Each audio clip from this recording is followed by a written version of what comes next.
কিছু কথা বলবো, কিছু শুনবো, এরকম প্রয়াস নিয়ে এসেছি। দেখা যাক, আপনার সাথে থাকুন, আমি দেখি। হ্যাঁ, কী হলো? যাও, গরু ভাইয়ের কাছে যাও। হ্যালো, আমি চালু করে দিচ্ছি। হ্যাঁ, কেন পরে না দেরি হয়ে যাবে। আচ্ছা, আমি প্রথমে চালু করছি একটা তোমাদের আমার নিজের ঘটনা দিয়ে। ঠিক আছে, নিজের ঘটনা দিয়ে, যেটা হচ্ছে যখন আমি ক্লাস 7-এ পড়ি। দেখো, দিন তো পার লেগে গেছে, কবেই লেগে গেছে, কিন্তু কখনো সখনো কথাগুলো মনের মধ্যে বেশ ভালোভাবে বাসা বেঁধে বসে আছে, যেগুলোকে বোধহয় সবার সাথে শেয়ার করলে পরে ভালো লাগবে। সেজন্যে আমি যখন ক্লাস 7-এ পড়ি, তো আমি স্কুলে যাওয়ার পথে, আমি তোমাদের আগেও বলেছি যে আমি হেঁটে যেতাম। ভেতর দিয়ে হেঁটে হেঁটে চলে যেতাম। এটা আমার অভ্যেস ছিল। সে যাকে, আর তখনকার যখন আমার সময় তখন বছরে 4টে পরীক্ষা হতো, 3 মাসে, 6 মাসে, 9 মাসে, তারপরে হতো ফাইনাল 1 বছরে। ঠিক আছে, আর আমি তখন সত্যি কথা স্বীকার করছি, অঙ্কে খুবই কাঁচা ছিলাম। দাদা, দিদি বা ভাই এদের যা দেখতাম, সে হিসেবে আমি অনেক কাঁচা ছিলাম। আচ্ছা, তো 3 মাসে পরীক্ষা তো চালু হলো। তো রোজই যখন পেপার দিতে বেরোতাম, সকালবেলা স্কুলে জন্য বেরোতাম, মা দইয়ে ফোঁটা দিত, দই চিনি মিলিয়ে খাইয়ে দিত, শুভ হবে। ঠিক আছে, শুভ করে যেতাম। সবে তো শুভ হচ্ছে, আমার ভেতরে তো আমি জানি যে আমি কতটা শুভ করে আসবো আজকের দিনে, বিশেষ করে শুদ্ধ অঙ্ক পরীক্ষাটার জন্য। ঠিক আছে, তাও গিয়ে পরীক্ষা দিতে বসেছি। বাড়িতেও ফেরত এসেছি, যে মা অ্যাজ ইউজুয়াল যেমন জিজ্ঞাসা করে, কেমন হলো? ভালো। মা শুধু মুচকি হাসলো, হেসে বললো, ভালোটা তো সেভাবে বললে না। আচ্ছা, ফলেনও পরীক্ষাতে দেখা যাবে। এবার চলো, সবকটা পরীক্ষা তো হয়ে গেছে। পরীক্ষা হয়ে যাওয়ার পর এবার এলো, এক দিন এক একটা করে কপি পাওয়া যেত, ম্যাডামরা দিতেন। সেটা ঘরে এনে দেখে বাবা বা মা সাইন করে নিয়ে যেতে হতো, করে জমা দিতে হতো। এবার যেদিনকে পেপার দিয়েছে ঘরে দেখানোর জন্য, একই দিনে 4টে খাতা দিয়েছিল, যার মধ্যে অঙ্কতে আমি ফেল, ভালো রকম ফেল। তখন আমার বুকের মধ্যে ঢোক ঢোক ঢোক ঢোক চালু করছে, যে ব্যাস, এবার তো হয়ে গেল, বাড়িতে গেলে কী গতি হবে আমার। দিদি একই স্কুলে পড়ি, দিদি 9-এ পড়তো। দিদি বললো, এই আজ তো তোদের 4খানা সাবজেক্টে খাতা দিয়েছে। না, হ্যাঁ দিয়েছে। কেমন করেছিস? দিদিকে জড়িয়ে ধরে বললাম, দিদি আমি না অঙ্কে ফেল করেছি, আর বাকিগুলো খুব টপা নম্বর আছে। ফেল করেছিস একদম? টাইটে পাশও করিস? না। চল দেখি তো কর্মে কী লেখা আছে। বাড়িতে এলাম, ব্যাগের মধ্যে খাতা রয়েছে সব। মা জিজ্ঞাসা করলেন, কোনো খাতা পেয়েছো আজকে? দিদি বললো, হ্যাঁ মা। আবার দিদাকে বলল, তুমি? না, হ্যাঁ পেয়েছি। আচ্ছা, আগে খেয়ে নাও। আর খাবার তো কপালে উঠেছে আমার। খাবার সামনে বসে আছে, কিন্তু মুখে তুলতে আমি পারছি না, আমার ভয়তে প্রাণ যাচ্ছে। এখন কি হবে? চলো, কোনো রকমের দুটো ভাত আমি এপাশ থেকে ওপাশ করে মুখে দিতেও পারলাম না। স্লো কানেকশান কেন?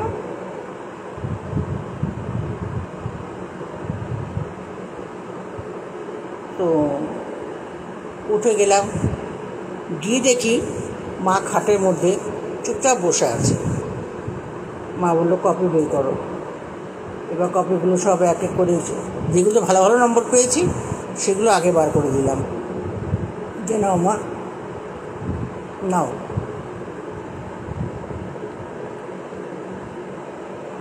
তারপরে মা নিল, তারপর লাস্টে বার করলাম অঙ্কর খাতাটা।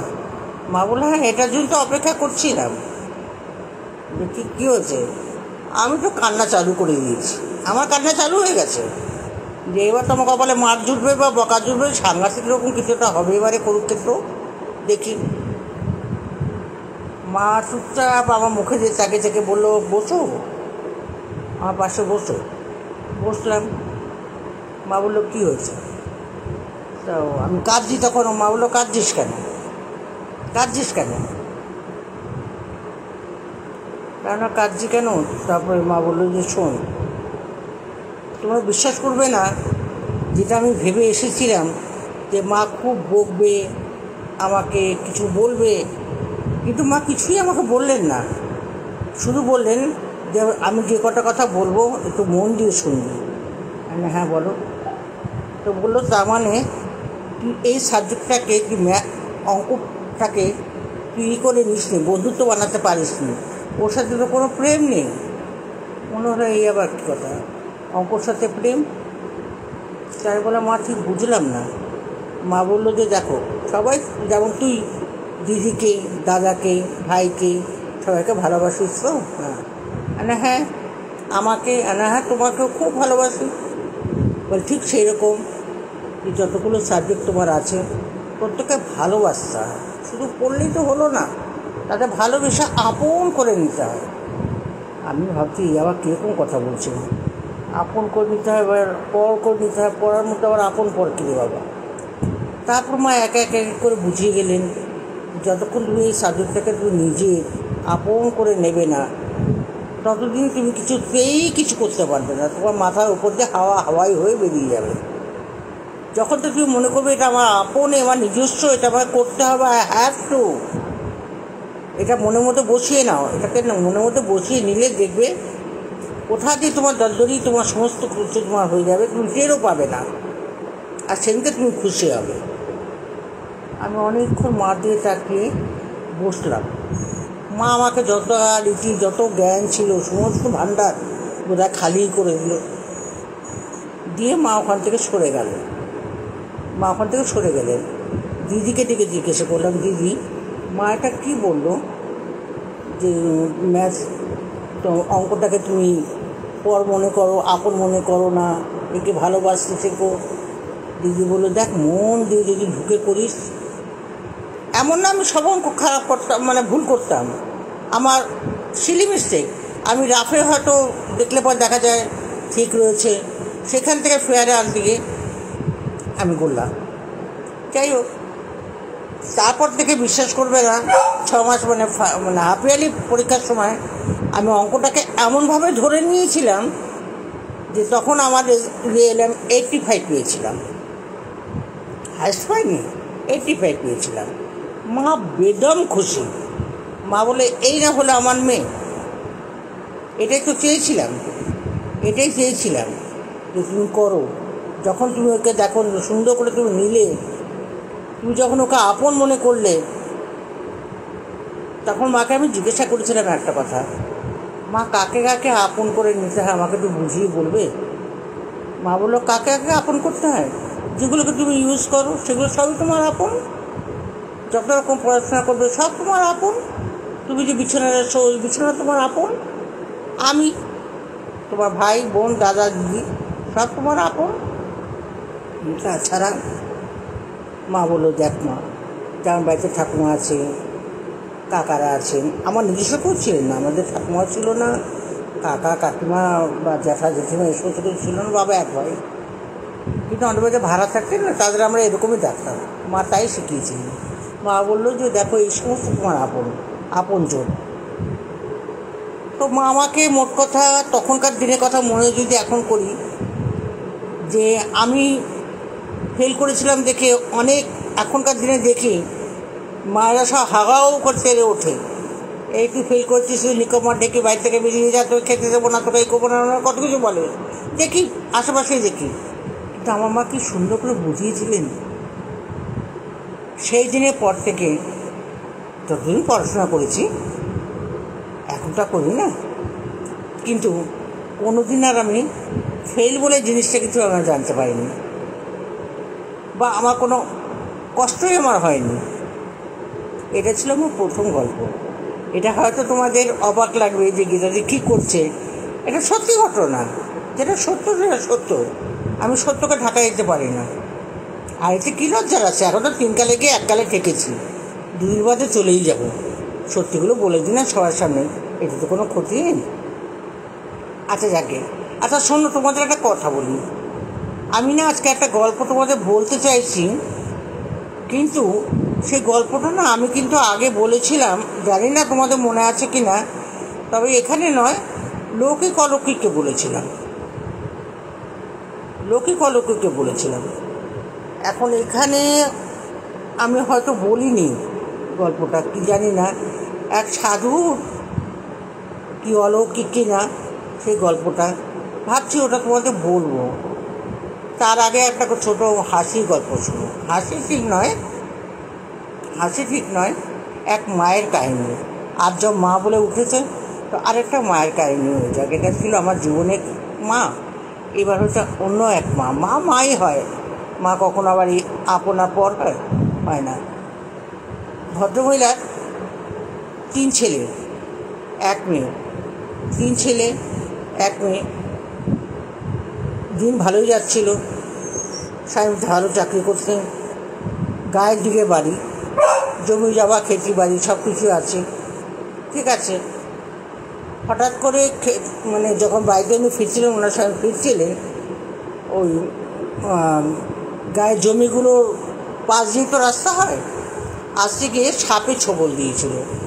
তো তাতে উনি মারা যাওয়ার পর নিরুপমা দেবী মানে ভদ্রমহিলা যে, উনি অনেক চিন্তায় পড়ে গেলেন যে বাচ্চাগুলো সব ছোটো ছোটো, যদি সবাইকে মানুষ করবো আমি একা কাঁধের উপরে কী করে? কিন্তু কী করে বললে তো হবে না, করতে তো হবেই, উপায় তো নেই কোনো। এবার যা টাকা পয়সা ছিল, যা কিছু ছিল, উনি বাচ্চাদের মানুষ করতে লাগলেন। শুধু তাই নয়, মেয়েকে সব কাছে বিয়ে দিয়ে দিলেন যে না, মেয়েটাকে আগে বিয়ে দিয়ে দিন, দেখতে মেয়েটা সুন্দর, গায়ে দেশে তো বেশি দিন ঘরে রাখাও যায় না। 3 ছেলেকে কষ্ট দুঃখ করে যা করে উনি মানুষ করে তুললেন, ভালোই মানুষ করেছিলেন। ওনার নিজের ক্ষমতায় যতটা পেরেছেন, গয়নাও বিক্রি করেছেন, কখনো জমি বিক্রি করেছেন, করে যে এই মনে আশা নিয়ে যে একদিন আমার ছেলেরা 3 ছেলে দাঁড়াবে, তখন আমার কোনো চিন্তা থাকবে না। সব মেয়েরাই সেটাই করে। যাই হোক,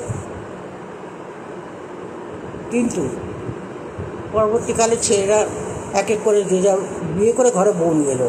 মাকে জিজ্ঞাসা করার নেই, যাকে যেটা ভালো লেগেছে, যে মেয়েকে তাদের পছন্দ হয়েছে নিয়ে এসেছে।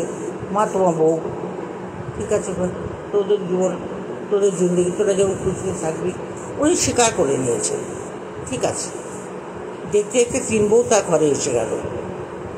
এবার বউরা আসার পর আস্তে আস্তে ঘরেতে চালু হলো অশান্তি।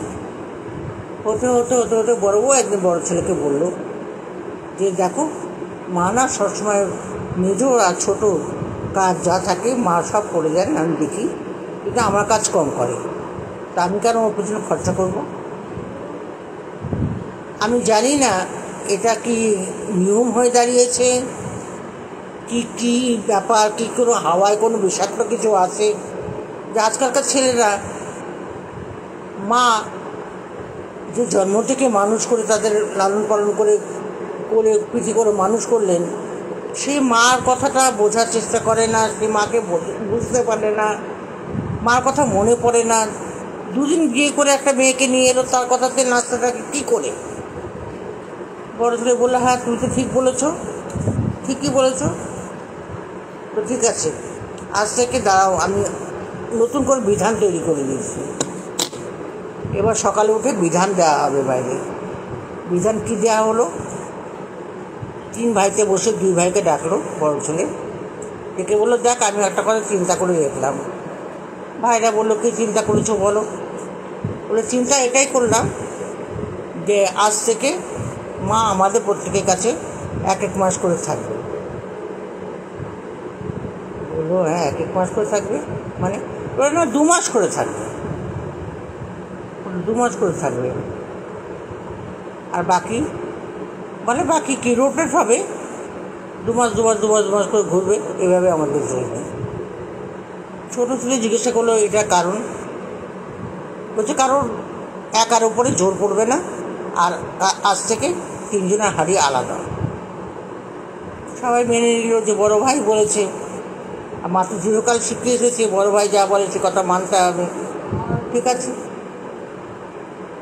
মানলাম। তো ওরা সবাই আলাদা আলাদা 3 হাড়ি আলাদা হয়ে গেল।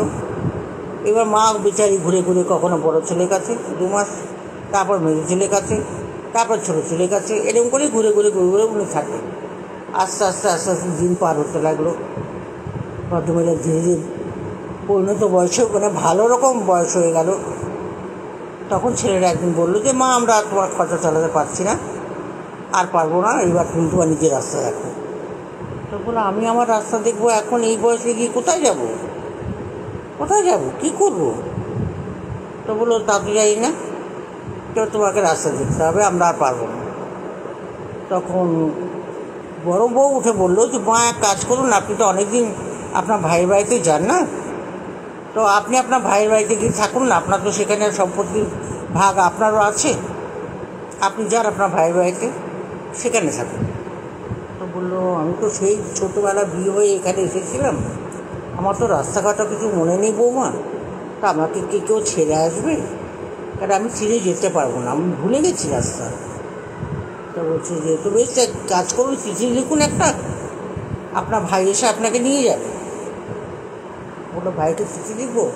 ঠিক আছে, চশমাটা তো পুরনো হয়ে গেছে, চোখে তো কম দেখি, এক কাজ করো, তুমি আমার হয়ে একটা চিঠি লিখে দাও, আমি পোস্ট করে দেবো। বড় বেশ চালাকি করে একটা চিঠি লিখলো, লিখে শাশুড়ির হাতে দিয়ে বললো যান গিয়ে পোস্ট বক্সে গিয়ে ঢেলে আসুন। তো বলছে বৌমা তা তো হবে না, কয়টা টাকাও তো লাগবে, টাকাটা দাও। তখন বৌমা তাকে 2 টাকা দিল, দিয়ে বললো যে এই নিন টাকা, যান চিঠি দিয়ে আসুন। পোস্ট অফিসে যেতেই, তখনকার দিনে পোস্ট অফিসে গিয়ে গিয়ে হতো কাজ, পোস্ট অফিসে যেতেই পোস্টমাস্টার তার দিয়ে রাখতে বলছে যে আপনি এই বয়সে এত দূর এলেন কী করে? বলে কী করবো বাবা, আমার যে কোনো উপায় নেই। বলছে বাড়িতে কাউ ছিল না? বলে না, এই কথা বলো না, কেন থাকবে না, ছেলেরা আছে, ছেলে বউ মারা আছে, নাতি আছে। বলে তাহলে, বলে সবটা কে দরকার, কিছুটা তুমি বুঝেও নাও। বলে ঠিক আছে বুঝে নিলাম, কী করতে হবে? বলে এই চিঠিটা আমার ভাইয়ের কাছে এই ঠিকানা লেখা আছে, ওখানে পৌঁছতে হবে। বলে ঠিক আছে যান, আপনি বাড়ি যান, চিঠি উত্তর এলে আমি নিজেই গিয়ে আপনার বাড়িতে গিয়ে দিয়ে আসবো, আপনার হাতে দিয়ে আসবো। তো বললো ঠিক আছে। বুড়ি আবার সেই ঠকঠক ঠকঠক করতে করতে রাতে চলে এলো বাড়িতে, বসে আছে। কদিন পরে একটা চিঠি এলো, সে পোস্টমাস্টার নিজে নিয়ে এসে দিয়ে বললো আসমা এই দিন আপনার একটা চিঠি এসেছে, এটা দেখুন। তো বললো যাও বাবা। তো ভাবছি ভগবান, ভাইকে বললাম নিয়ে যেতে, আর ভাই আমাকে একটা চিঠি পাঠালো, তাদেরকে ওরাও আমাকে নিতে চায় না। ঠিক আছে যা ভাগ্যে আছে তাই হবে, দেখি। তো চিঠিখানা নিয়ে বৌমা দাঁড়িয়েছিলেন সামনে, বড় বউ বললো বৌমা চিঠিখানা একটু পড়ো তো। তো বৌমা বললো যে আমি পড়বো? বলে হ্যাঁ তুমি তো লিখে দিয়েছিলে, তারই উত্তর এটা, তুমি পড়ো। বৌমা চিঠিটা পড়ছে, যদি জোরে জোরে পড়ো আমরা শুনবো। পড়ছে, পড়ার পর লাস্টের দিকে লেখা আছে দিদি তুই কি সব কথা তোর ছেলেদের বা বৌমাদের বলে দিয়েছিস? এটা কিন্তু করিস না। ওই যে তোকে জামাইবাবু বলেছিল না গুপ্তধন রাখা রয়েছে, জায়গাটা খবরদার কাউকে সঙ্গে মুখ খুলবি না, কিছু বলবি না, তাহলে ওরা ওই গুপ্তধন বের করে নিয়ে নেবে আর তোকে ওরা বাড়ি থেকে তাড়িয়ে দেবে। তার থেকে তুই মুখ বন্ধ রাখবি, কাউকে কিচ্ছু বলবি না, এখন চুপ করে থাক, আর আমি আসবো, এসে তোকে নিয়ে আসবো। পড়ার পরে বউ বললো যে হ্যাঁ তার মানে কোথাও গুপ্তধন রাখা আছে, এটা তো মা জানে, মা আমাদের বলেনি। সেই গিয়ে দৌড়ে তার স্বামীকে ডাকলো, তোমাদের না কোথাও গুপ্তধন আছে যেটা তোমার মা জানে, কিন্তু বলতে বারণ করেছে মামা, তো তোমরা 3 ভাই মিলে জিজ্ঞাসা করো। তো বললো, মা তুমি বলছো না গুপ্তধনটা কোথায় আছে?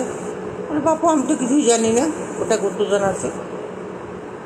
কী জানি ও কোথা থেকে লিখেছে, সতীশ, ভাইয়ের নাম সতীশ, কোথা থেকে লিখলো কী করলো আমি কিছুই বুঝতে পারছি না বাবা, আমার জানা নেই। এবার মেজো ওর মাথায় চালাকি এলো, তাহলে মাকে যদি এখন আমি খুব সে ভালো মন্দ খাওয়াই, আদর করি, যত্ন করি, আমার পাশে রাখি, তাহলে হয়তো মা খুশি হয়ে গুপ্তধনের সন্ধানটা আমাকে দিতেও পারেন। রাত্রিবেলা স্বামীকে বলে রাখলো, সকালে উঠে বড় রুই মাছ, মা যেটা পছন্দ করে, ভালো ভালো কাঁচা সবজি সব বাজার করে আনবে, মাকে আমি রাখবো এবার থেকে, মাকে খাবার আমি দেবো। ছেলে বললো, ঠিক আছে। খাবারের সময় হাত ধরে নিয়ে, মা আসুন আসুন আপনি আমার ঘরে খাবেন। বলে, তোমার ঘরে খাবো কেন মা, আজকে হঠাৎ কী হলো? বলে, কিছু হয়নি, আমার মন চেয়েছে এবার থেকে আপনি যতদিন বাঁচবেন আপনি আমার কাছেই খাবেন। তাকিয়ে দেখে গেটের সামনে বড় বউ দাঁড়িয়ে আছে। বললো, কী হলো দিদিভাই, তুমি এখানে দাঁড়িয়ে আছো কেন? বলছে, না রে তুই এটা কী ভাবছিস, কী করে ভাবছিস? আমি তো বাড়ির বড়, কাজে এই দায়িত্বটা আমার, মা আমার কাছেই থাকবে। না না, বাড়ি বড়কে ছেলেকে ছোটো কাছে থাকতে পারে? তোরা ছেলে মানুষ, তোরা তোদের মতো থাক, মাকে আমিই রাখবো। বলে, এটা কীরকম হয়ে গেল? শাশুড়ি বসে বসে মুচকি হাসতে বলতে এই মেরেছে, আজকে বড় বউ এসে বলছে সে রাখবে, মেজো বউ হাত ধরে টেনে নিয়ে এলো।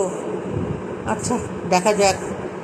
বুড়ি একবার বসে খাটের মধ্যে, আবার উঠিয়ে দেয়, না আমার ঘরে চলুন। এর মধ্যে ছোটো বউ হাজির। তোমরা কী ভেবেছো মাকে তোমরা রাখবে? আমি মার জন্য সকাল থেকে বসে খাসির মাংস, মাছের চানাপুটি ঝোল, মা যা যা খেতে পছন্দ করেন আমি সব রান্না করেছি। শাশুড়ি বললো, বৌমা তোমাদের হয়েছে কি? তোমরা আজকে সবাই আমার পছন্দ না পছন্দ নিয়ে এত মাথা ঘামাচ্ছ? আরে বাবা, আমাকে যা দিয়ে দেবে কেউ একজন দাও, দুটো আমার বড় খিদে পেয়েছে। শাশুড়ি বসে ভাবছি যে হঠাৎ করে কী হয়ে গেল, যে 3 বউতে মিলে ছেলেরাও এসে খোঁজ খবর নিচ্ছি। কেউ বলছে, মা তোমার পা টিপে দেবো, কেউ বলছে মা মাথার তেল নেই, তেল দাও না। এই ব্যাপারটা কী? তখন বুড়ি বসে ভাবলো যে আচ্ছা, ওই যে চিঠিতে ভাই লিখেছে গুপ্তধন, এবার এরা ভাবছে যে মাকে যদি বেশি করে তেল মারা যায়, মাকে যদি খুব খুশি করা যায়, তাহলে আমরা গুপ্তধনটার সন্ধানটা পেয়ে যাব, আমরা অনেক টাকা মালিক হব, সেই লোভে ওরা করছে। দেখা যাক যে কদিন চলে, ঈশ্বর তুমি ভরসা। এর মধ্যে ভাই এসেছে, মামা এসেছেন। মামাকে চেয়ার দিচ্ছে, বসতে আদর করছে। মামা হাসতে হাসতে বলছে যে, বাছা আর বলতে হবে না, আমি তো বুঝিনি দিদি খুব আনন্দে আছো না? বলে, মহান আনন্দে আছি রে ভাই, মহান আনন্দে আছি। এরা তো নিচে রাখলে পিঁপড়ে খাবে, মাথায় রাখলে কুকুরে খাবে, সে অবস্থা হয়েছে আমার। এরা কেউ আমাকে কোথাও নড়তে দিচ্ছে না, নানান পদে পঞ্চপদে রান্না করে খাওয়াচ্ছে। বলছে, এটা হচ্ছে চিঠিটার মধ্যে আমি লিখেছিলাম। তুমি চিঠিটা পড়োনি? বলে, না বৌমা পড়েছিল। বলে, আমি লিখেছিলাম গুপ্তধনের কথা। 3 ছেলে 3 বউকে ডেকে বললো, তোমরা শোনো, তোমরা সবাই মিলে খাতির করছো আমার দিদিকে আজকে এই জন্য যে আমি চিঠিতে লিখেছিলাম যে গুপ্তধনের কথাটা করে ছেলে বা বউকে বলিস না, তাহলে ওরা সেই গুপ্তধনটা বার করে নিয়ে নেবে আর তোকে ওরা বাইরে থেকে তাড়িয়ে দেবে। তোমরা পড়েছো তো? বলে, হ্যাঁ। কোথায় আছে মামা, আপনি বলুন না। বলে, গুপ্তধন কোথাও কিছু নেই, ওটা আমি লিখেছিলাম যে আমি আসার আগ পর্যন্ত তোমরা যদি হঠাৎ করে বাইরে থেকে তাড়িয়ে দাও, তাহলে আমার দিদিটা কোথায় থাকবে? আমার একটা জরুরি কাজ করে দিয়েছিল 2 দিনের জন্য, আমার আসতে একটু লেট হবে, সেই 2 দিন যেন তোমার কোনো অসুবিধা না করো, দিদিকে কোনো কষ্ট না দাও, সেই জন্য আমি কথাটা লিখেছিলাম। তোমাদের এখানে কোনো গুপ্তধন নেই, কোনো কিছু নেই, এগুলো সব আমার বানানো কথা। বাস এটাই ছিল। বলে দিদি চলো, দিদির হাত ধরে সে নিজের বাড়িতে নিয়ে এলো। এই ছিল 3 মা। ভাগের মা গঙ্গা পায় না, কথাটা একদম সত্য কথা, ভাগের মা গঙ্গা পায় না। এটা ছিল আমার দ্বিতীয় কাহিনী। ঠিক আছে, এবার তোমরা বলো আমি কি বলবো? কলকাতা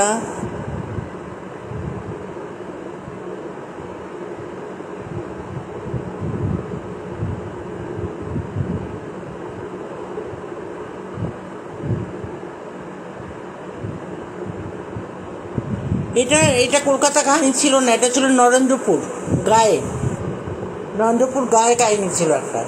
তো যাই হোক, আচ্ছা, তো আমি কি বলবো যে বললাম না একজন সাধু বাবার কাহিনীটা তোমাদের বলতে চাই। আমি লৌকিক অলৌকিককে বলেছিলাম, তুমি জানতে চাও তো বলো। হ্যালো বিশা,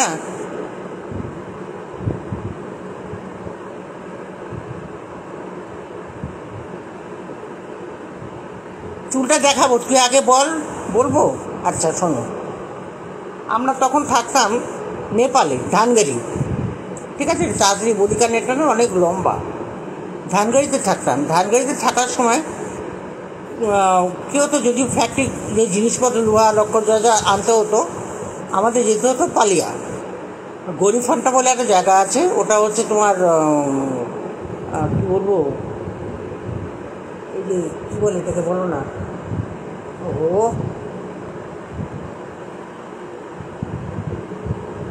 মনে আসছে বলবো,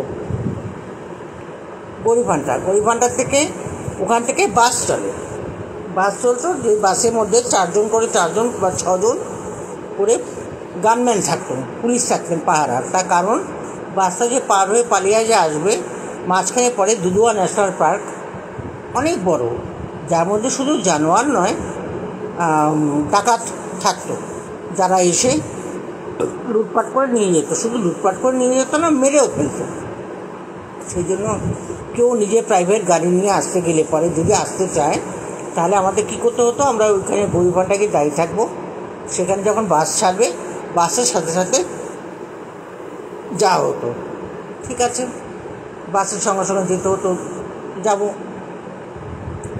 এবার কী হলো, একদিনকে, আর আমি বিশেষ করে যেতাম কারণ ওনার সাথে আমার একটা লোক, তখন তো বয়সটা খুব কম ছিল, আমার একটা লোক ছিল, এই কারণে যে বুধবার গেলে পরে ওখানে না একটাই সিনেমা, আর সিনেমাটা না নতুন নতুন সিনেমা লাগতো, আর আমি খুব সিনেমা দেখা পোকা ছিলাম, আমার খুব ভালো লাগতো।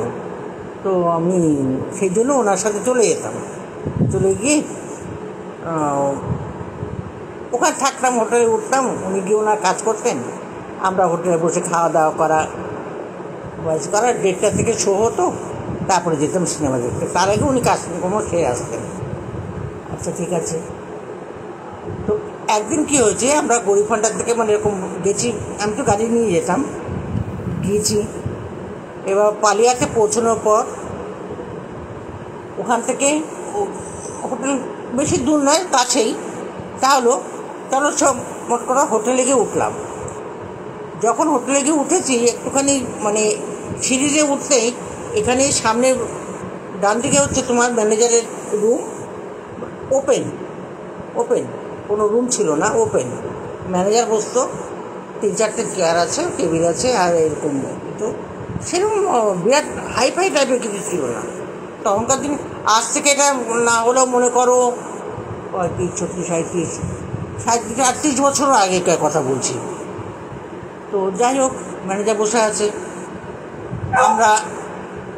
আমি সেখান থেকে আমরা বেরিয়ে গিয়ে ওই রুমে যাব ভেতরে।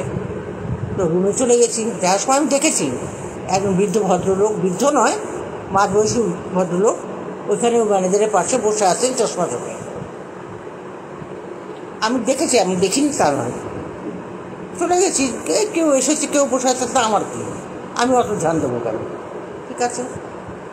তো ভেতরে গিয়ে বসেছি, উনি বললেন যে ঠিক আছে তোমরা বসো, যা মন চায় খাও, অর্ডার দিয়ে দিও, আমি নিচে যাচ্ছি, আমি যাই গিয়ে অর্ডারগুলো দিয়ে আসি, ঠিক আছে।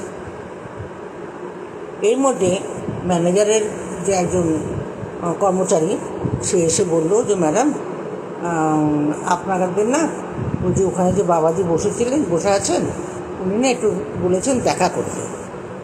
মানে বাবাজি, কে বাবাজি? বলে ইনি অনেক দূর থেকে আসেন আমাদের এখানে, কখনো আসেন, তো উনি আপনাকে দেখেছেন, দেখে বলেছে ওনার সাথে একটু দেখা করতে। ঠিক আছে, আসুক, তো স্যার তো নিচে গেছেন, আসুক, বলবো। তা উনি আসার পরে আমি বললাম যে এরকম ঘটনা, তো বলছি যে দাঁড়াও, পরে যাবো। তারপর এর মধ্যে আবার ডেকে পাঠিয়েছে, তাই আমি কী ব্যাপার, ভদ্রলোক এরকম করে ডাকছেন বারবার, এতটা অবজ্ঞা করা তো উচিত নয়, চলো যাই। গিয়েছি। বড় মেয়েটা 7 বছর, হ্যাঁ 7 বছর বয়স তখন ওর, আর ছোটো মেয়েটা বছর খানেকের হয়েছে, তার থেকে কম ছিল বোধহয়, ঠিক জ্ঞান নেই। তো নিয়ে আমি ওনার ঘরের দিকে তো জিজ্ঞেস করলাম যে কোথায়, উনি বলে যে 16 নম্বর কামরাটা ভেতরে আছেন, উনি অপেক্ষা করছেন আপনাদের জন্য।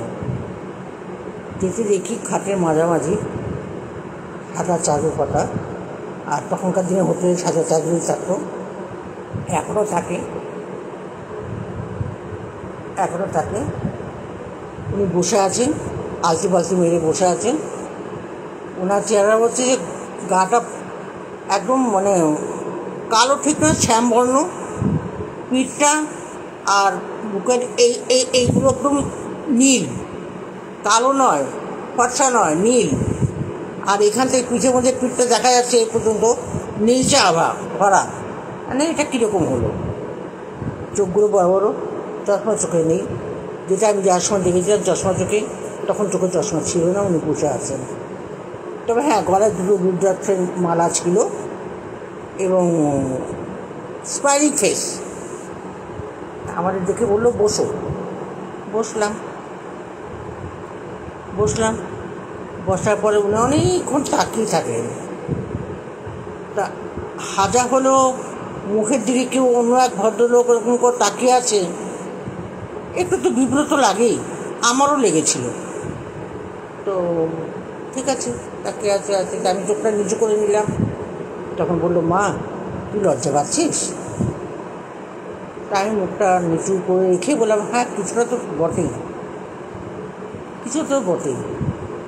তখন আমার স্বামীকে তাকে বললো যে শোনো, আমি কিছু দেখতে পেয়েছি, কিছু বুঝতে পেরেছি, সেই জন্য তোমাদের ডেকেছি। ব্যাপার হচ্ছে তোমাদের এই 2 মেয়ে না? তাই আমি বললাম, হ্যাঁ আমার এই 2 মেয়ে। তো বলছে তোমাদের একটা ছেলে, তোমার বেবি সিজারিয়ান বেবি। হ্যাঁ এটাও বলে দিল, হ্যাঁ সিজারিয়ান বেবি। কোনো ব্যাপার না, বসো। বসেই তো আছে, আবার বাবাকে বসো কেন করে যাচ্ছে? তোমার কী খাবে? আর না কিছু তো খাবো না। কিছু তো খাও। এটা যদি আমার বাড়ি হতো তাহলে আমি কিছু খাওয়াতাম। তো এটা যখন বাড়ি নয়, আমার হোটেল হলে পরে হতাম, তো কিছু খাওয়াতে তো পারি। মানে এটা কীরকম মুশকিলের কথা হলো? খাওয়াতে পারি বলছেন, তাহলে আমরা এখন কিছু খাবো না। তো বলছে ঠিক আছে, মিষ্টি খাওয়াই তোমাদের। এর মধ্যে আমার বড় মেয়েটা বলে উঠেছে, গোলাপ জামুন খাবো। তা আমি ওদের তাকিয়ে আছি যে এত বড় সাহসটা কী করে পেলো? তো কোনো জীবনে এরকম কথা বলা মেয়ে নয়, কী করে বললো? তো বলছে রাগ করছো কেন? ঠিক আছে, ও চেয়েছে ও দাদুর কাছে আমি দেবো। দাদু হয়ে গেল এর মধ্যে। ঠিক আছে, তোমরা বিশ্বাস করে না, ভদ্রলোক কিছু নয়, শুধু হাতটাকে 2টো হাত এরকম পেতে আর আকাশের দিকে তাকিয়ে, ছাদের দিকে তাকিয়ে শুধু বললো, মা গোলাপ জামুন দে, গরম গরম। কথাগুলো কিন্তু হিন্দিতে হচ্ছে ওনার সাথে আমার, বাংলায় নয়। গরম গরম গোলাপ জামুন দেবে বাচ্চা কালিয়ে। কোথার থেকে হাতের মধ্যে টপ করে 2টো প্লেট এলো এবং তার মধ্যে 2টো করে গোলাপ জামুন রাখা, চামচ দেওয়া। আমি আঙুল দিয়ে ছুঁয়ে দেখলাম গরম। বাপরে, এটা কী হলো? ছাদের থেকে কী করে পড়লো? আমি উপরের দিকে তাকাচ্ছি, পুরো তো মিচকি হেসেই যাচ্ছি। এটা কী হলো? আমি চোখ দিয়ে ইশারা করে যাচ্ছি, খেও না। তা মনে ভয় ধরলো, কোনো ভূত পেয়েছ নাকি রে বাবা? তা বললো যে কেন না করছো তুমি মেয়েকে? এটুকু তো বিশ্বাস রাখো আমার উপরে। তো এদের বাবা বললো যে খাও, দিয়েছেন খাও। খেলো। এবারে আবার হাত করে আবার 2 প্লেট আনালেন। কেন আমি খাবো না, আমি মিষ্টি খাই না। তুমি মিষ্টি খাও, তুমি মিষ্টি খুব ভালো খাও, তুমি মিষ্টি খুব পছন্দ করো, এটা আমি জানি। হ্যাঁ, আর সত্যিকারে আমি খুব মিষ্টি খেয়ে নিয়েছিলাম। আমি তাহলে এবার কী করি? তো বললো যে তুমি আমাকে বিশ্বাস করতে পারবো মা, বিশ্বাস করো। আমি বলবো তুমি বিশ্বাস করো, তুমি ঠকবে না, তুমি মিষ্টিটা খাও, কোনো ভয় নেই। আমি কোনো প্রেতাত্মা নই, আমি কোনো খারাপ লোক নই, তুমি আনন্দে খাও। খেলাম, গরম গরম গোলাপ জামুন সামনে রয়েছে, লোভও লেগেছিল, সত্যি কথা বলছি, মিথ্যে বলবো না। খেলাম, খাওয়ার পরে বললো না না তোমাদের না মুখ সিদ্ধি। আচ্ছা দাঁড়াও, বাচ্চাদের জিজ্ঞেস করছে কোনো ফল খাবে? ছোটরা তো কথা বলার প্রশ্নই ওঠে না, বছরখানিক হয়নি পুরো। কিছু ফল খাবে? হ্যাঁ বছরখানিক ছিল, কিছু ফল খাবে? তো বললো যে ফল। আর না আর কিছু খাবে না। বলছে না না দাঁড়াও। এরকম করে সেই ওপর দিয়ে তাকাচ্ছেন আর এরকম করে নিজের শরীরে আমাকে বললেন আঁচলটা পাত। আঁচল পাতবো? আঁচলটা পাত। আমি আঁচলটা পেঁচে রুকন রাখলাম। ওপর থেকে টপ টপ টপ টপ করে 4টে কমলা লেবু সাঁতরা পড়লো। একদম বোটার থেকে ছিঁড়ে আনা হয়েছে, তাজা রস দেখা যাচ্ছে, পাতা লাগা রয়েছে এর মধ্যে, বোটের মধ্যে। আমার মাথা গেছে একদম ছকছকে, নিজে কী হলো, কোথা থেকে আসছে? তো বলছি যে তুই আম খা, গুডলি কেন গুনছিস, এটা কী হলো কথা? তা বললো যে দেখো কটা এসছে। আমি 4টে। বলে এই দুটো রাখো, আর এই দুটো নিয়ে গিয়ে ঘরে গিয়ে তোমরা স্বামী স্ত্রীতে খাবে, কাউকে দেবে না, বাচ্চাদের দেবে না। আর এই দুটো তুমি সাথে করে নিয়ে যাবে তোমার নেপালে, মানে বলে সাথে করে নিয়ে যাবে। আর নিয়ে গিয়ে আমি কোথায় রাখবো, কতদিন রাখবো? বলে যেখানে খুশি রেখে দিও। কী বলছেন, এটা পচে যাবে তো, ফল তো এটা। বলে কিচ্ছু হবে না, এটা কাঠের বল হয়ে থাকবে ততদিন যতদিন না তোমার একটা পুত্র সন্তান হয়। যখন তুমি পুত্র সন্তানের মা হয়ে যাবে, তারপরে এই জিনিসটা 1 মাসের পরে এটা নিজের থেকে পচে যাবে, তখন ফেলে দিও। এটা কীরকম কথা বললো? হ্যাঁ, আর সবটা আমার মেয়ের বয়স 1 বছর। যাই হোক, তারপর আনালেন কি যে এই যে মুখ সিদ্ধি করার জন্য বাবু পান খায়, তখন উনি খুব পান খেতেন। যে কীরকম পান খাও জিজ্ঞাসা করলেন। বলে আমি জর্দাওয়ালা পান খাই। বলে দুটো জর্দাওয়ালা পান দে আর মিঠের সুপারি দিয়ে দে। একটা প্লেট এলো, তার মধ্যে 2 জোড়া পান তৈরি করা, এলাইচি আর মিষ্টি সুপারি। এমন আমার কোনোটার নেশা নেই, কাজে এগুলো আমি নেব, খাবো না। বড় মেয়েটা একটা এলাইচি খেয়েছিল। আচ্ছা, তারপরে উনি স্পষ্ট বললেন যে ফলটা খাবে তোমরা, কাউকে দেবে না, তাও শুনে রাখলাম। এবং বছর আমি তোমাদের বলতে ভুল বলেছি, তখন আমার ছোটো মেয়েটা বয়স 2 বছর 2 মাস। হ্যাঁ, তোমরা নিয়ে যাও, নিয়ে গিয়ে রেখে দিও। এবং এরপরে তোমাদের একটা ছেলে হবে, একটাই ছেলে তোমার ভাগ্যে লেখা আছে, সে হবে। সে হওয়ার পর সেটাও সিজারিয়ানই হবে। তুমি যখন বাড়িতে ফিরবে তারপরে এটা পচে যাবে, তার আগ পর্যন্ত এটা কিছু হবে না। তুমি কোনো চিন্তা করলে যেখানে খুঁজে পেলে। আমরা ওখান থেকে বাড়িতে এলাম, ধানগাড়ি। যে আয়না হয়, আয়নার সামনে যে ছোটো একটু আগেকার দিনে আয়নাগুলো হতো না, আয়নার সামনে এরকম ছোটো একটু জায়গা থাকতো আবার চিরুনি রাখার জন্য। ওই রকম জায়গাতে আমি বললাম বাচ্চারা হাতে পাবে না, ফেলবে না। ওটা উঁচুতে ছিল, আমি ওখানে ওই দুটো কমলা লেবু দুটো রেখে দিলাম। রেখে দিয়েছি, আমার আর মনে নেই ওসব কথা, ভুলেই গেছি তার সম্বন্ধে, এরকম বলতে পারো। তারপর বেশ কিছুদিন পর আমার বাচ্চারা ওটা রেখে, মা ওই দেখো, আমি দেখলাম যে কাঠের বল হয়ে রয়েছে। কিছুদিন পর দেখলাম কাঠের বল, আমি যেখানে টক টক টক টক করে যে আমি ফেলছি, টক টক টক টক আওয়াজ হচ্ছে। তা আমি দিয়ে রাখতাম, কখনো বাচ্চারা খেলতো, আবার ওদের খেলা হলে আবার তুলে রাখতাম। 1984-এর 14 মে আমার ছেলে হয়। ইস্যুতে গিয়েছিলাম, লখনৌতে সিজারিয়ানটা হতো, কারণ নেপালে তো সেরকম ডাক্তার হসপিটাল নেই, লখনৌতেই হতো। তো লখনৌতে যখন ওখান থেকে আমরা ফিরলাম, ওখান থেকে ফিরে 1 মাস আমি হোটেলে থাকতাম।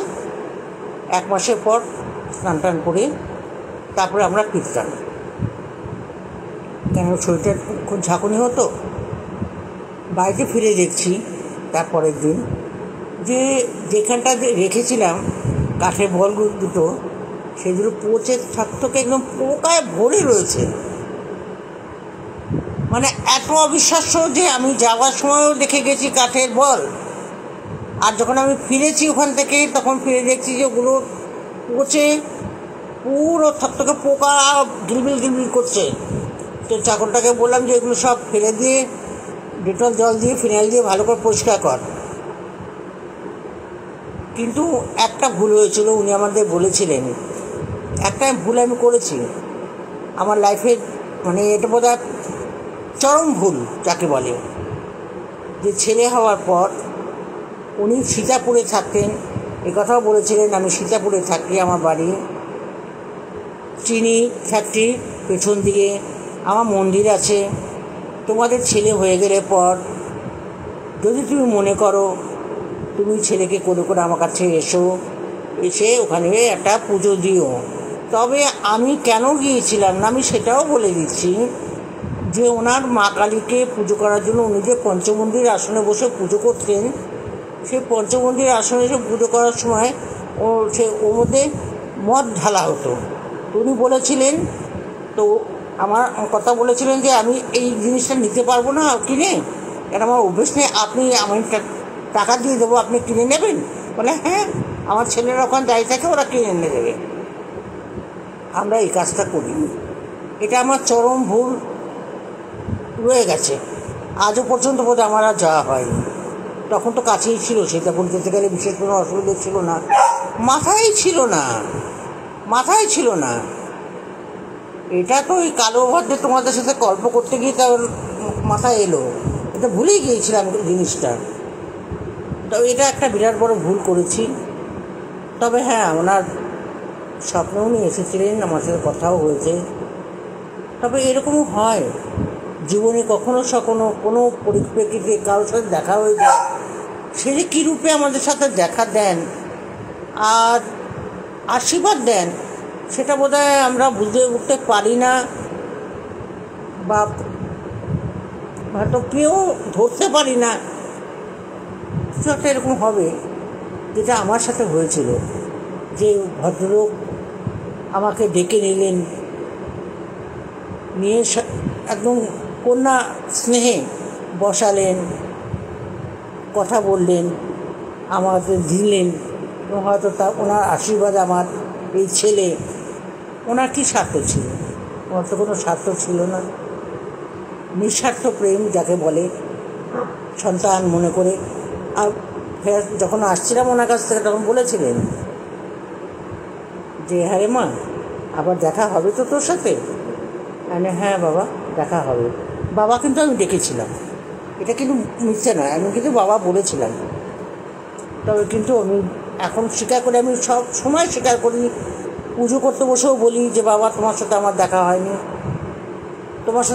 হয়নি। এখন যদি যাইও জানি উনি তো নেই, থাকার প্রশ্নই নেই, হতে পারে না। তবুও বাচ্চারা বলছে যে মা তোমার মনে একটা রয়ে গেছে, কিন্তু মন্দির যখন আছে বলেছিলেন তখন মন্দির তো আছেই, কেউ না কেউ তো ওদের বংশে থাকবে, একবার চলো সবাই মিলে মন্দির দর্শন করে আসি, করে একবার পুজোটা দিয়ে আসি, একবার যাবো। এটা ছিল আমার তৃতীয় ঘটনা। আর আমি বলবো না, তোমাদের অনেক দেরি হবে। কেমন লাগলো রে আমার বকবকগুলো? সত্যি আমরা বুঝে উঠতে পারি না, বিশেষ করে আমি ভীষণ গরু, এই বুঝে উঠতে পারি না বলে আমি শেষ করবো না। একটা ঘটনা বলি শোনো। যখন আমি নেপালে থাকতাম, অনেক ঘটনা জড়িয়ে আছে আমার সাথে। ঝানগাড়িতে আমরা থাকতাম তো, আর কাঠমান্ডুতে আমাদের হেড অফিস ছিল, ঠিক আছে। এবার কাঠমান্ডুতে যেতে গেলে পরে ওই সেনকে যখন ওই প্লেন ক্রাশটা হলো আহমেদাবাদে, সেনকে মনে পড়েছিল ঘটনাটা। ঝানগাড়ি থেকে প্লেন যেত 2 ঘন্টা 5 মিনিট কি 10 মিনিট লাগতো। তো সেনকে যখন আমরা প্লেনে বসলাম তখন এই ছোটো মেয়েটা, তখন আমি মতলব প্রেগনেন্ট ছিলাম। তো আমার শরীরটা খুব একটা ভালো ছিল না, আর এটা আমি জানতামও না যে আমি এই অবস্থায় আছি, আমি জানতাম না। এটা হচ্ছে সত্যি ঘটনা। বড় মেয়েটাকে নিয়ে ওকে নিয়ে চললাম। প্লেনে উঠে সবচেয়ে বড় কথা, এবার কিন্তু তোমরা হাসবে বা আমাকে গরু বলবে বা যা বলবে, যা খুশি বলো, কোনো ব্যাপার না, কিন্তু যেটা সত্যি আমি বলে দিই। প্লেনে তো বসেছি, এবার প্লেন টেক অফ করেছে, তখন একবার কিরকম কষ্ট হচ্ছিল।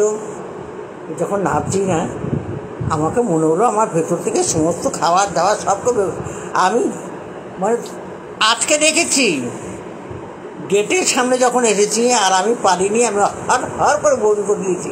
আর কষ্টকর করেছে কি, আমার সামনে এক ভদ্রলোক নেমে দাঁড়িয়েছিলেন, ওনার গা পিঠ ভর্তি।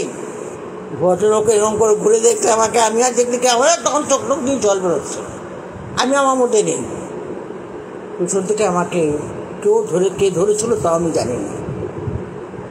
তারপরে আর আমার কথা আগেই নেমে গেছিলেন, আমার কথা আগে নেবে,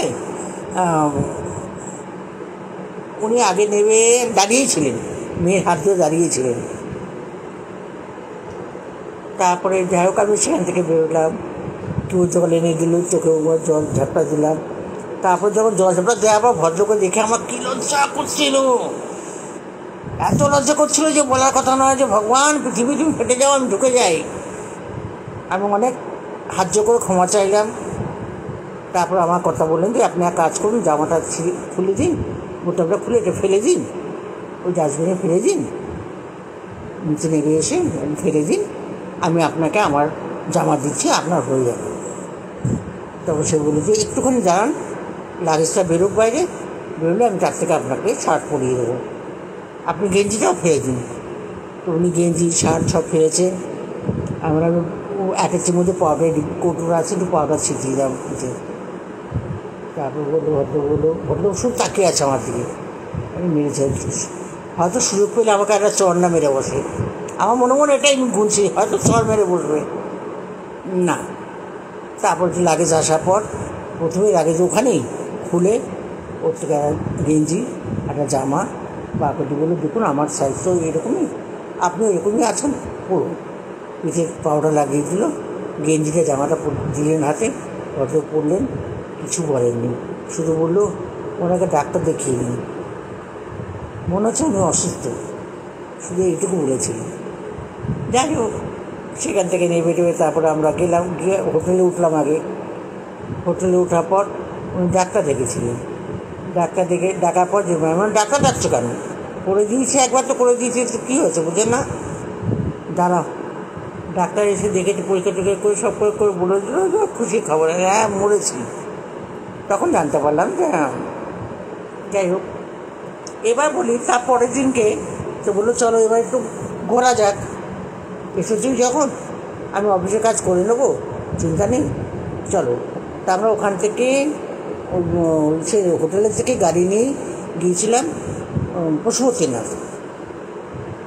পশুপতিনাথ যেতে গেলে রাস্তায় পরে একটা জায়গা, সেখানে না পশুপতিনাথের দিন ওখানে যায়নি, পশুপতিনাথ গেলাম।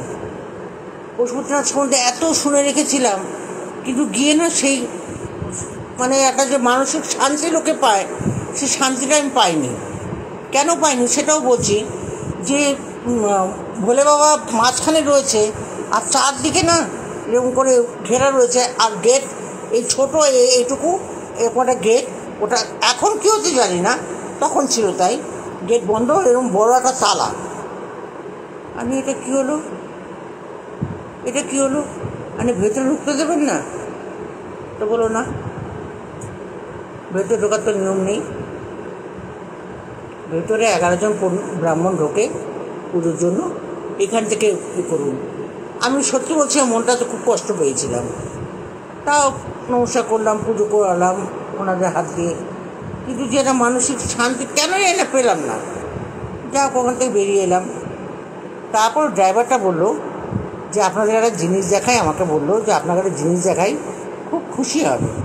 আমি খুশি হব, দেখাও। তো এগিয়ে গিয়ে বুধেশ্বরী মন্দির, আমি কেন বোকা এই কথা বলছি মানে রাখতে পারিনি।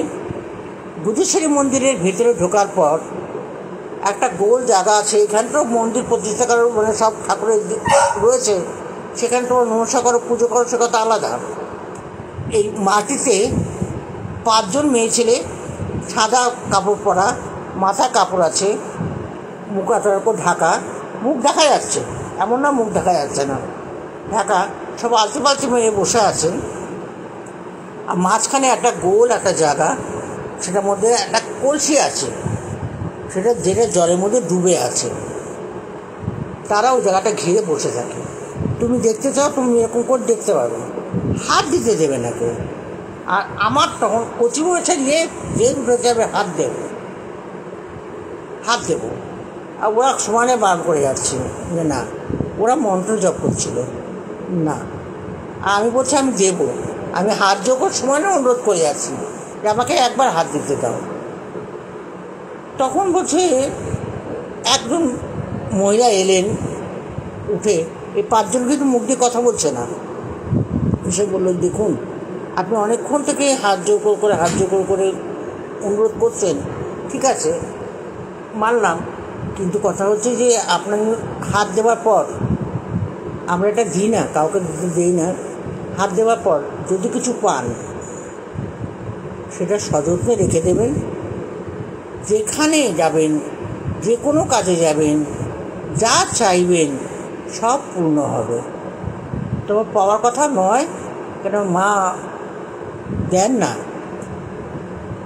উচিত কখনো কারো ভাগ্য চমকে গেলে একবার হয়তো কেউ কিছু পায়, যা পাবেন ভয় পাবেন না। যা পাবো ভয় পাবো না, না। আমি একদম আটঘাট বেড়ে বসে হাত আমি এই পর্যন্ত ঢুকে দিয়েছি, দিয়ে জল নাড়িয়ে যাচ্ছি। প্রায় বিশ্বাস করবে না 20-25 মিনিট হয়ে গেছে। তখন ওই ভদ্রলোক যিনি আমাকে বলেছিলেন, সে মুচমুচে হাসতে বলছে পাবে না, নেপালিতেই বলছিলেন, পাবে না, মা দেন না। আর আমার মনে সমানে শুধু চলে যাচ্ছে যে মা আমার তোমার কিছু আশীর্বাদ আমার চাই, তোমার আশীর্বাদ না নিয়ে আমি এখান থেকে উঠবো না, আমি মনে মনে বলে যাচ্ছি। তারপরে একটা হাতে আমার কিছু এলো, আমি সেটাকে তাকিয়েছি, ওরা পেয়েছেন? হ্যাঁ, হাত তুললাম, আমার হাত মুঠো করে রাখুন, মুঠো করে রেখেছি। এটা নিয়ে গিয়ে সাবধানে রেখে দেবেন, শুধু আমাকে বলুন এটা কি কোনো ফল? না। কি এটা? একটা ফুল ভীষণ ভালো, আপনি সযত্নে রেখে দেবেন, এটা চিরকাল রাখুন, আপনি জন্মান্তর না আপনার ঘরের আপনার পরের জেনারেশনেও যেন এটা পায়। এটা একটা মায়ের আশীর্বাদ, চরম আশীর্বাদ। আর আমি কত বড় বোকা, কত বড় গাধা, চিন্তা করে দেখো। সেই জিনিসটা নিয়ে থালার মধ্যে, যে থালা নিয়ে আমি পুজো দিতে ঢুকেছিলাম, সেই থালার মধ্যে রেখেছি, ওপরেই রেখেছি। রাখার সময় তখন দেখলাম যে এরকম বড় একটা লাল জবা ফুলটা মানে জলের মধ্যে থাকলে পর যেরকম হয়, কিন্তু ফুলটা নরম হয়নি, পচেনি, কিছু নয়, সুস্থ সবল জ্যান্ত জবা ফুল। রাখার পর তখন ওখানকার, আমি নামটা বলেই দিচ্ছি, আমার আজকে এত বছর পরে কী করবে, তিলকরাজ বলে একজন ওনার পার্টনার ছিল, সে তো বলে ডোবালো, যাই হোক, সে বাইরে অপেক্ষা করছিল। সে জেদ ধরলো ওনার কাছে যে এত দূর এসে তুমি চলে যাবে হোটেলে ফেরত না, আমার বাড়ির কাছেই। ওরা ওখানকার নেওয়ার, নেপালির মধ্যে কিন্তু অনেক জাত আছে, যোশী, প্রধান, নেওয়ার, অনেক জাত আছে। তো নেওয়ার তো বলছে এই আমার কাছে আমার বাড়ি, একটু আমার বাড়ি ঘুরে যাও, আমি ছাড়বো না। উনি বললেন বেশ তো চলো, আমাকে বলে চলো না, তখন তিলকরাজ বলছে চলো। আমি তখনও যদি একটু বুদ্ধি করে ফুলটাকে ওর থেকে উঠিয়ে নিই, হয় ওনার পকেটে রেখে দিতাম, কিংবা রুমালটাতে জড়িয়ে আমি এখানেই রেখে দিতাম, তারও তো হতো। সেই থালটার মধ্যে রেখে নিয়ে আমি ওই গাড়িতে বসে ওর বাড়িতে গেলাম। ওর বাড়িতে শুধু গেলাম না রে বাবা, ওর বাড়িতে গিয়ে ওদের টেবিলের উপরে থালটা রাখলাম। ওর মা জিজ্ঞাসা করলো আমাকে যে তুমি ওখানে গেছে গুজেশ্বরী হয়ে আসলে না? হ্যাঁ। তো ওখানে ভীষণ আছে সে আছে, অনেক কিছু বললেন। হ্যাঁ, তো বোকা মতো সমস্ত কথা খুলে বলে দিয়েছি। বললো আচ্ছা এই ফুলটা তুমি পেয়েছো? হ্যাঁ, হ্যাঁ, বেশ থাক, এখানে থাকুক, কোনো ব্যাপার না, তখন আমি ধরতে যাচ্ছি, বললো না না হাতটা ধো, বসো, তোমরা কিছু খাও, যাওয়ার সময় তুমি নিয়ে যেও। ঠিক আছে, আমি কিন্তু বিশ্বাস করেছিলাম। আমি গিয়ে হাত ধুলাম, ওরা খেতে দিল, খাবার তো আমি খেতে পারিনি। সত্যি কথা বলতে কি, আমি তো ননভেজটা খাই না, মানে মাংস আমি খেতাম না, ছোটোবেলা থেকে খেতাম না। তার মধ্যে ওরা না মোষের মাংস খুব খায়। নেওয়ারা বা কাঠমান্ডুতে যে কোনো হোটেলে যে কোনো জায়গাতে মোষের মাংসে ভোজ ভোজ করে গন্ধ বেরোয়। আমার খুব কষ্ট হয়েছিল। তাই আমি বললাম যে না, আমি খাবার খাবো না। তো অনেক করে তিরোগ্রাজ করতে করতে একটা মিষ্টি আমি মুখে দিয়ে জল খেয়েছি। এটার ঘটনা। একটা রসগোল্লা দিয়েছিল। তবে এখানে রসগোল্লা আমরা বলি বটে, নেপালে যে কিন্তু রসগোল্লা কথাটা বলা যায় না, গন্ধা ভাষা হয়ে যায়, ওদের বলতে হয় রসগুড়ি। সেটাও অনেক কাহিনি বটেও কাহিনি। দোকানে গিয়ে রসগোল্লা বলে চেয়েছিলাম, পারলে আমাকে মারতে উঠে। তারপর একজন নেপালি ভদ্রমহিলা আমাকে এসে বলেছিল রসগুড়ি বলো, রসগুড়ি। তখন বলছিলাম রসগুড়ি দাও। সে যাই হোক, ছাড়ো। যখনই ওখান থেকে উঠে এসে তোমার থালটা নিতে যাবো, তখন যে ফুলটা নেই। তাই বললাম কী হলো? শুনুন, আমার এটা বলে ফুলটা যে ছিল, ফুলটা। ও মা, তাই না? হ্যাঁ, তুমি তো বলেছিলে, কোথায় গেল? এই দেখ তো নিচে নাকি, দেখ তো এখানে নাকি। কেউ ফেরত দিল, সে ফুলটা আর পেলাম না। সে ফুলটা উনি মেরে দিলেন। তবে লাভ কিছুই হয়নি ভাই, সত্যি বলছি। আজকে আমি ওখান থেকে ফেরার পর আমি তো চলে এলাম, আমার মনটা খুব দুঃখ হয়েছিল, খুব কষ্ট হলো। নিজেকে ধিক্কার করতাম আমি যে আমি কত বোকা। কিন্তু ও যে ওর মা যে চুরি করে নিল আমার থেকে জিনিসটা, আমাকে মিথ্যে বললো যে না পাওয়া যাচ্ছে না, ওদের একটুও ভালো হয়নি। বিশ্বাস করো, ভালো ছিল কিন্তু ফ্যামিলিটা, পয়সা করি ভালোই ছিল, খারাপ ছিল না। আস্তে আস্তে আস্তে ওর মার ক্যান্সার হলো, ছেলের বউ ক্যান্সার হলো, ছেলেটা ব্রেন স্ট্রোক হয়ে মারা গেল। পয়সা করি যা ছিল সম্পূর্ণ, মানে 2-3 বছরের মধ্যে একেবারে মানে রাস্তায় এসে নামলো, এমন অবস্থা হয়ে গেছিলো ওদের। ওর মার যে ক্যান্সার, ওর মাকে বোধহয় আমি তারপরে একবার দেখতে গিয়েছিলাম। তা আমি জিজ্ঞাসা করেছিলাম যে আপনাদের বাড়ির এরকম দুর্গতি হলো কেন? কারণ ভিতরে আমার রাতটা ছিল। তখন বললো যে আমি তোমার সাথে ভুল করেছি, সে ভুলের পাপের প্রায়শ্চিত্ত আমরা করছি, কিন্তু আমি এখন তোমার ফেরত দেবো তার উপায় নেই। সেটা যে আমি কোথায় রেখেছিলাম আমার নিজের মনে নেই। উনি মাটি গর্ত করে সেখানে পুঁতে রেখেছিলেন। বলে না, মার জিনিস মাই নিয়ে নিয়েছে, কোথা থেকে কেউ টেরও পায়নি। কিন্তু ওনারও ভালো হয়নি। তো সত্যি কথা, আমি বোকা ছিলাম, আমি হাতে পেয়েও জিনিস রাখতে পারিনি।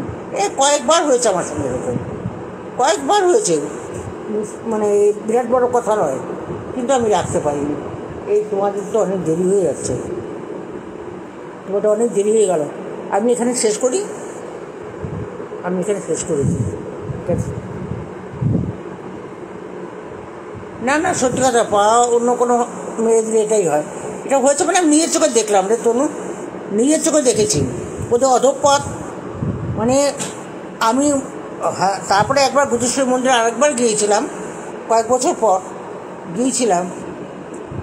তবে সত্যি স্বীকার করছি, ওই জায়গাটাতে আমি আর বসিনি, যে না এটা একটা বিরাট বড় লোভ আমার ভেতর থেকে আসবে তাহলে, যে আমি দ্বিতীয়বার চাওয়ার জন্য, মানে পাওয়ার জন্য চাইছি গিয়ে, না মার থেকে চাইতে নেই। আমি এই জিনিসটা শিখে গেছিলাম যে না, চাইতে নেই, যখন যেটা তার খুশি হবে নিজের থেকে দেবে।